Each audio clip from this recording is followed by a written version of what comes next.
Lalu kemudian bagaimana dengan anak yang mengeluh karena menanggung orang tuanya? Inilah anak yang durhaka.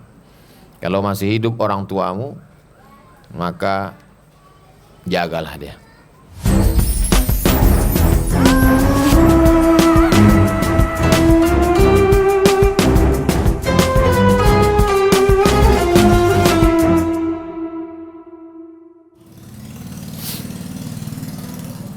Syukran.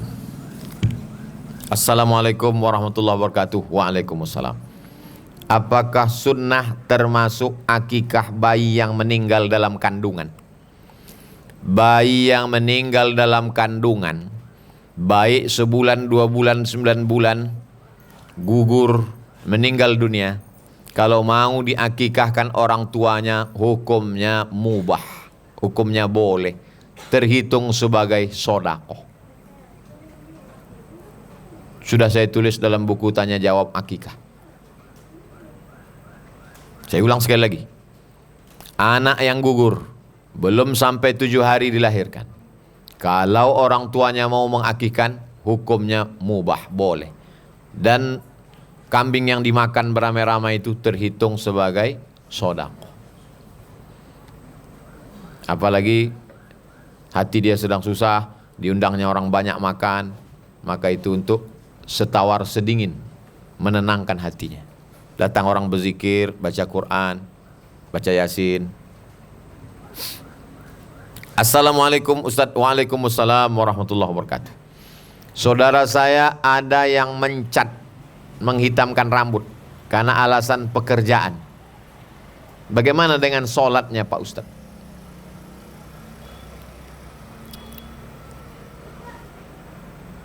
Menghitamkan rambut karena alasan pekerjaan.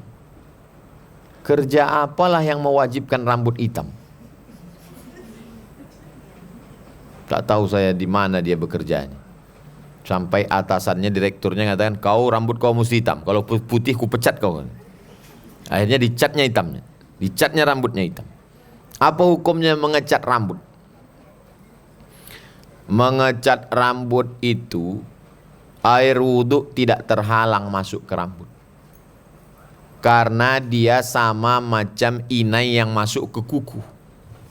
Ibu kalau pakai inai, orang Melayu disebut inai, daun pacar, ditumbuk dipasang, habis itu kuku berubah jadi merah, habis itu berwudhu, wudhunya masuk tak ke kuku? Masuk. Tapi kalau pakai kutek, apa namanya? Kalau kutek tak masuk. Cat rambut itu macam inai atau macam kutek? Macam inai. Bukan dia rambut ni satu-satu ditutupnya sehingga tak masuk air. Dia masuk ke dalam rambut, bukan di luar rambut. Jadi kalau ada orang mengecat rambut, waktu dia mandi, airnya masuk ke rambut. Bukan terhalang karena cat itu. Kecuali dicatnya pakai cat. Sehingga waktu dia mandi, tak masuk air itu ke rambut, tak sah mandinya. Kalau tak sah mandi besarnya, maka tak sah sholatnya. Itu tentang hukum mengecat. Tapi tak disebutkannya di sini apakah yang ngecat rambut itu laki-laki atau perempuan. Tapi saya yakin ini laki-laki. Karena kalau perempuan, tak boleh rambut dia ditengok laki-laki yang tak mahram. Saya Pak Ustadz perempuan, bolehkah saya cat rambut saya? Yang menengok rambutmu kan suamimu. Kalau yang menengok itu suami dia boleh. Tapi kalau yang menengok suami orang haram. Dicatnya rambutnya karena dia takut suaminya menengok dia tua. Biar nampak muda, dicatnya rambutnya. Boleh hukumnya. Mubah, tak apa-apa. Tapi yang menengoknya cuma suami dia, bukan suami orang. Perempuan tidak boleh ditengok laki-laki tak mahram, kecuali wajah dan tapak tangan. Wajah sama tapak tangan boleh. Yang dimaksud dengan tapak tangan, zahiruha wa batinuha. Ini boleh, ini boleh. Ini boleh, ini boleh. Makanya lengan ibu sampai kemari. Kalau ada ibu yang membuat baju sampai kemari, tak apa-apa juga. Ada pernah saya tengok perempuan sampai kemari baju. Dianggapnya tapak tangan itu ini saja. Zahiruha wa batinuha. Ini boleh, ini boleh. Assalamualaikum warahmatullahi wabarakatuh. Ustadz, Apa hukum seorang ibu menelantarkan anaknya? Menjaga anak itu hukumnya wajib. Lawan dari wajib haram. Kalau sunat lawannya makruh. Kalau wajib lawannya haram. Menelantarkan anak berarti hukumnya haram. Dia akan dituntut di hadapan Allah SWT. Kenapa kau sia-siakan? Dari mulai menyusukan anaknya, mendidik anaknya, sampai semuanya dia akan dituntut di hadapan Allah Subhanahu wa taala. Assalamualaikum warahmatullahi wabarakatuh. Waalaikumsalam warahmatullahi wabarakatuh. Alhamdulillah Ustadz, saya di semester menjadi salah satu mahasiswi Ustadz. Semoga Ustadz selalu sehat. Amin. Saya ingin bertanya, saya sering melihat di internet seperti di Instagram, banyak anak-anak yang setelah dewasa mengeluh dengan cara orang tuanya mendidik. Lalu banyak juga yang mengeluh karena menanggung orang tuanya saat tua. Mereka menyalahkan orang tua karena tidak mempersiapkan hari tuanya dengan mengatakan generasi sandwich. Bagaimana menurut Ustadz? Anak yang mengeluh dengan cara orang tuanya mendidik, dibilangnya orang tuanya terlalu kejam. Orang tua masa wajib pakai jilbab terus tiap hari, mestinya tanggal merah kan boleh buka. Kenapa orang tua ini terlalu mengkerangkeng anak, nggak boleh keluar, nggak boleh pacaran, nggak boleh.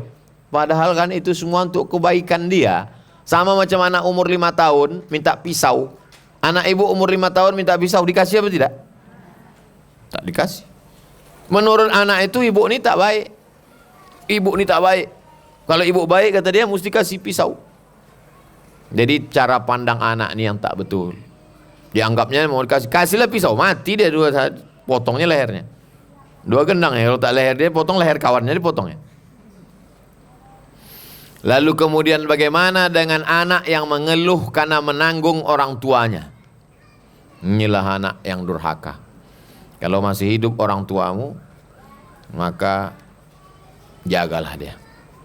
Senangkan hatinya, kasih makan yang enak-enak, kasih pakaian yang bagus-bagus, senangkan hati orang tua. Karena kalau sudah tak ada lagi enaknya hidup nih. Hampa, tak ada orang tua. Masih ada orang tua, jagalah dia. Ini pula masih ada orang tuanya, dibilangnya orang tua hanya menyusahkan dia saja. La haula wala quwata illa billah. Nanti udah tua menyesal. Udah orang tua meninggal barulah dia menyesal. Ibu kalau masih ada orang tua ibu masih hidup, pulang dari sini belikan makanan kesukaannya, antar malamnya juga. Belikan besok pagi pakaian, kasih dia pakaian. Kalau sudah tak ada, apa gunanya lagi? Apakah sah anak laki-laki 1 ekor kambing? Sah. Menurut Said Sabiq dalam fikih sunnah 1 ekor kambing cukup. 2 ekor afdal. Tapi kalau mazhab Syafi'i 2 ekor sah. Ustadz pakai mazhab apa? Syafi'i. Di waktu itu hanya mampu beli 1 ekor Pak Ustadz. Sekarang sudah umur 6 tahun. Haruskah ditambah 1 ekor lagi jika sudah punya rezeki? Dulu pernah dibuat 1 ekor. Sekarang umur anak tuh 6 tahun. Sekarang ada duit 2,5 juta. Kalau mau dibelikan kambing potong untuk nambah 1 ekor, bagus. Sayang Pak Ustadz, untuk dia masuk sekolah aja lah. Tak apa-apa.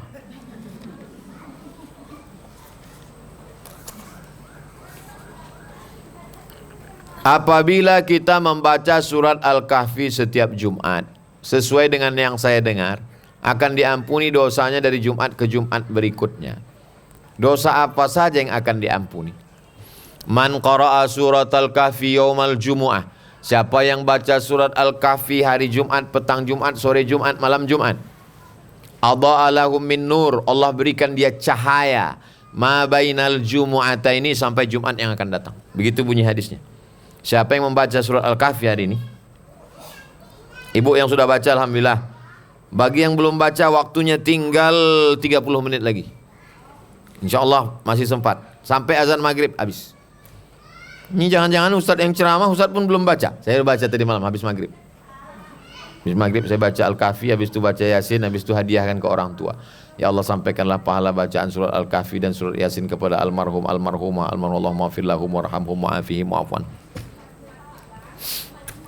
Baca Al-Kahfi sore Jumat, petang Jumat, malam Jumat, siang Jumat, diberikan Allah cahaya sampai ke Jumat yang akan datang. Saya bisa membedakan ini kipas, ini tiang, ini orang, ini lantai, ini atap, itu karena mata atau karena cahaya? Karena cahaya, bukan karena mata.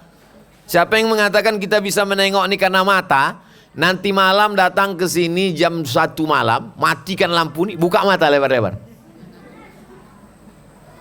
Tak nampak. Itu menunjukkan kita melihat bukan karena mata, tapi karena cahaya. Siapa yang baca surat Al-Kahfi hari Jumat, diberikan Allah cahaya sampai ke Jumat berikutnya. Cahaya apa maksudnya? Cahaya hidayah, sehingga bisa membedakan mana yang hak, mana yang batil, mana yang betul, mana yang batil, mana betul, mana batil. Sekarang yang batil kata orang betul, yang betul kata batil, yang batil disangka betul, yang betul disangka batil. Tengoklah di medsos itu. Orang yang betul dikatakan batil, yang batil dikatakan betul. Itu maksudnya. Tapi katanya kalau baca soal Kahfi diampuni Pak Ustadz. Orang yang sholat diampuni dosanya. Tak mungkin dia baca surat Al-Kahfi tak sholat. Pasti dia sholat. Maka diampuni dosanya betul. Dosa yang mana? Dosa yang kecil-kecil shaghair.